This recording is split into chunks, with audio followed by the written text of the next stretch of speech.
Assalamualaikum warahmatullahi wabarakatuh. Saya Nina Kurniasari, NIM 19070160074, izin menjelaskan mengenai cyberspace dalam kemajuan teknologi dan kritik kultural dalam inovasi teknologi. Cyberspace adalah sebuah ruang imajiner yang di dalamnya setiap orang dapat melakukan apa saja yang bisa dilakukan di dalam kehidupan sosial sehari-hari dengan cara yang baru, yaitu dengan cara artifisial. Cara artifisial adalah cara yang mengandalkan pada peran teknologi, khususnya teknologi komputer dan informasi dalam mendefinisikan realitas, sehingga berbagai kegiatan dapat dilakukan di dalamnya, seperti rapat, diskusi, bisnis, dan lainnya. Lalu, apakah cyberspace itu sebuah kehidupan seperti dunia harian? Cyberspace adalah dunia yang dimasuki manusia dengan kesadaran. Akan tetapi, ia berbeda dengan dunia harian. Dunia harian merupakan dunia yang dibangun berdasarkan kesadaran atas objek-objek yang nyata. Sedangkan objek-objek di dalam cyberspace malah sebaliknya, adalah objek-objek yang tak nyata yang ditangkap oleh pengalaman dalam wujud virtual. Selanjutnya, cyberspace sebagai model komunikasi baru. Ada beberapa hal yang bisa dikomunikasikan melalui cyberspace.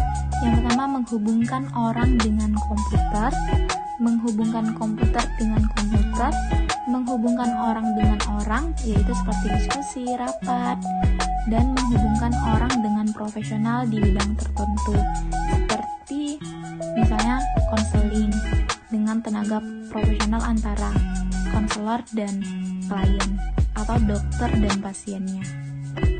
Selanjutnya, cyberspace dan perubahan sosial.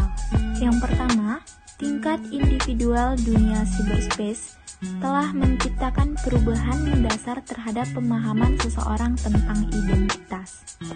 Cyberspace menciptakan perubahan mendasar terhadap pemahaman kita tentang diri kita dan identitas. Seperti yang sudah dijelaskan di awal bahwa cyberspace ini membuka lebar bagi setiap orang untuk menciptakan artifisial, baik itu konsep tentang dirinya dan identitasnya.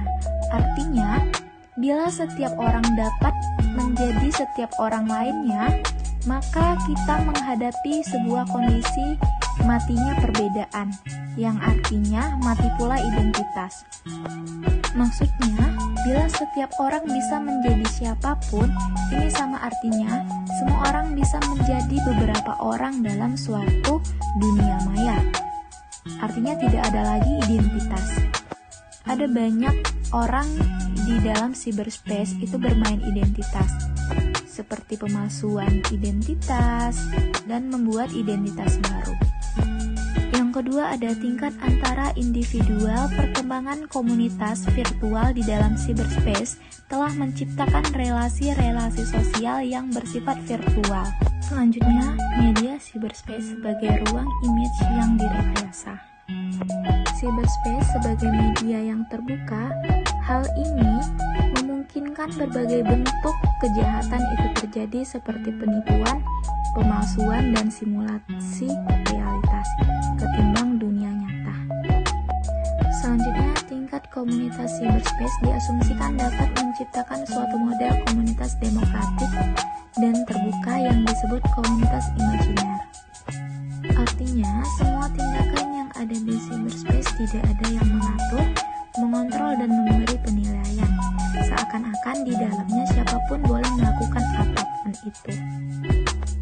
Selanjutnya, kritik kultural dalam inovasi teknologi.